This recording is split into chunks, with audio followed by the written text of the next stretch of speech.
Hello viewers, আসসালামু আলাইকুম। আজকে আলোচনার বিষয় চোখের ছানি। আসলে আমাদের সমাজেই অনেকেই চোখের ছানি বলতে বুঝে চোখে পর্দা পড়া। আসলে কি তাই?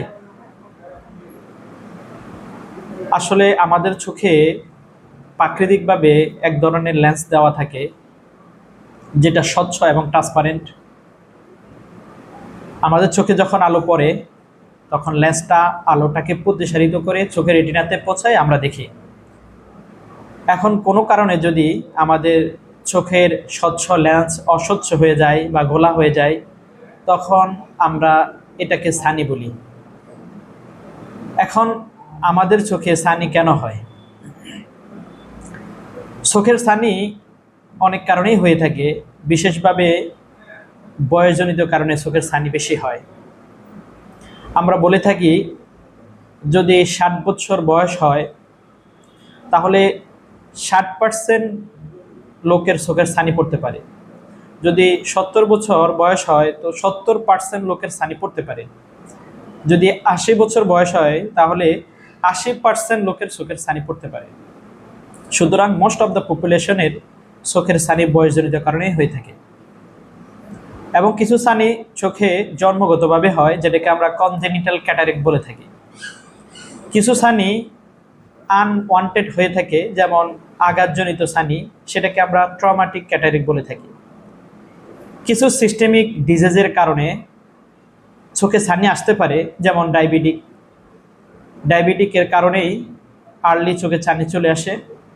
এবং কিছু ড্রাগসের কারণে লং টাইম যদি আমরা স্টেরয়েড ড্রপ অথবা ওষুধ সেবন করি, তাহলে আমাদের চোখে ছানি আসতে পারে। এখন চোখে ছানি আসার পরে আমাদের করণীয় কি? আপনার ডাক্তার যদি আপনার চোখে ছানি ডায়াগনোসিস করে এবং আপনাকে ছানি অপারেশনের জন্য বলে, তাহলে চোখের ছানি অপারেশনই একমাত্র চোখের সমাধান।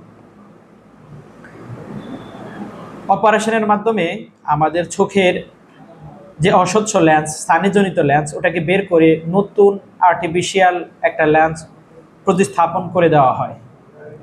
এই অপারেশনের মাধ্যমে চোখের দৃষ্টির সমস্যা, ছানিজনিত কারণে চোখের ঘোলা ভাব দূর হয়। আমাদের দেশে স্বাভাবিকভাবে দুই ধরনের চোখের ছানির চিকিৎসা হয়, যেটা প্রচলিত SICS, যাকে স্মল ইনসিশন ক্যাটারেক্ট সার্জারি বলা হয়। আরেকটা আধুনিক এবং অত্যাধুনিক প্যাকো ইমালসিফিকেশন অপারেশনের মাধ্যমে চোখের ছানির চিকিৎসা করা হয়। সুতরাং ছানির একমাত্র চিকিৎসা হচ্ছে অপারেশন, যা ব্যথামুক্ত এবং সেলাইবিহীন।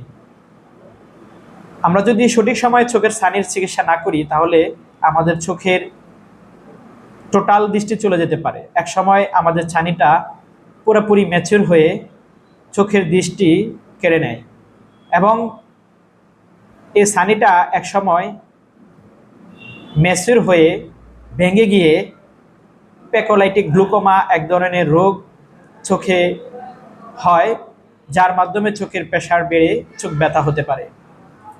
সুতরাং চোখে ছানি পড়লে যদি আপনার ডাক্তার আপনাকে অপারেশনের কথা বলে, তাহলে অবশ্যই চোখের ছানি অপারেশন করাই ভালো। এখন আমাদের জন্য কিছু সতর্কবার্তা। চোখকে সুস্থ রাখার জন্য, ছানিমুক্ত রাখার জন্য, আমরা যারা রৌদ্রে সূর্যের আলোতে কাজ করতে হয়, সূর্যের আল্ট্রাভায়োলেট রে আমাদের চোখে ছানি আনতে পারে। তাই সূর্যের আলোতে কাজ করার সময় সানগ্লাস ব্যবহার করতে হবে। যাদের ডায়াবেটিস,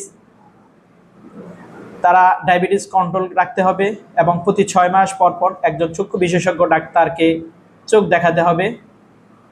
যাদের বয়স 40 হয়ে গেছে বা তার অধিক হয়ে গেছে, তারা অবশ্যই 6 মাস বা 1 বছর পর অবশ্য চক্ষু ডাক্তার দেখাতে হবে।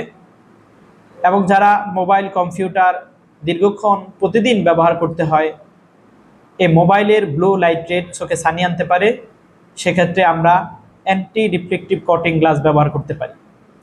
সতর্কতায় আমাদের চোখের সুস্থতা নির্ভর করে। ধন্যবাদ সকলকে।